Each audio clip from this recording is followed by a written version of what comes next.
Welcome to the channel. My name is Matthias. Today we're going to talk about Gerry Duggan's Marauders. We're going to cover issues 11 and 12, which in these two issues we're going to cover the whole resurrection of Kitty Pryde.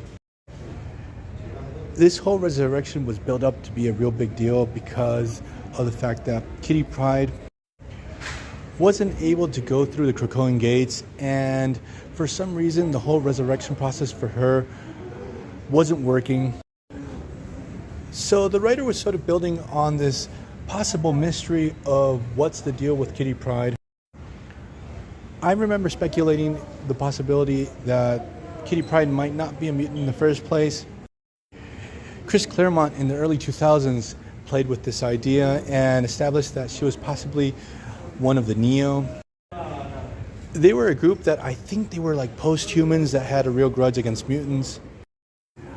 I thought they were going to play with this idea or maybe bring something new to the table, so I was fascinated. And Kitty Pryde had died in the first place because she was killed by Sebastian Shaw.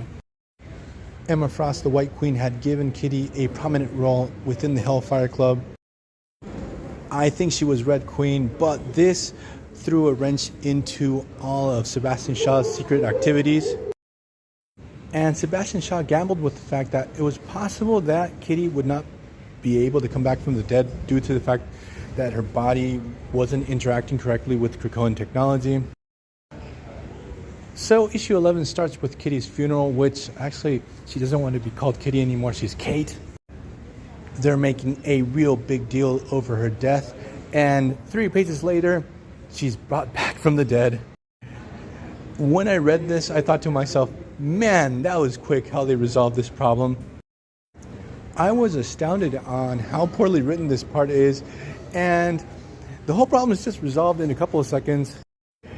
We get a couple of lines from the 5 on the fact that her phasing powers were an issue with her resurrection, and that's it. So I have to say again, they put a lot of emphasis on this mystery on why Kitty wasn't able to use the Krakoan gates, this whole thing with the resurrection. For there being no mystery at all, it was just her kooky powers.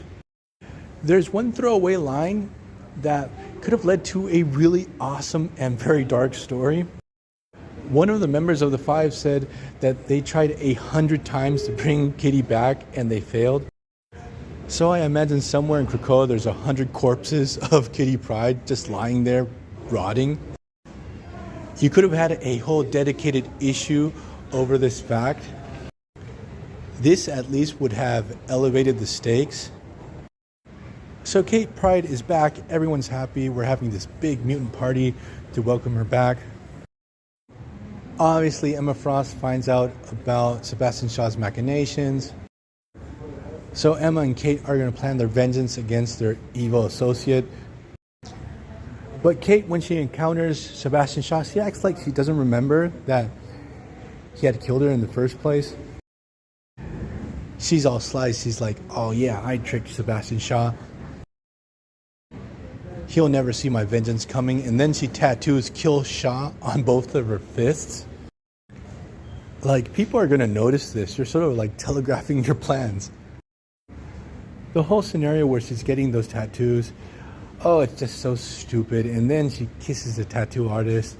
So you sort of open up the door. It's like, is he lesbian? I feel like Duggan had to throw in that kiss there just to distract the reader over this very stupid scenario. So that aside, in general, the Marauder series I really liked, but these 2 issues were pretty terrible. So I'm going to leave this video here. I hope you guys liked it. See you guys next time. Bye.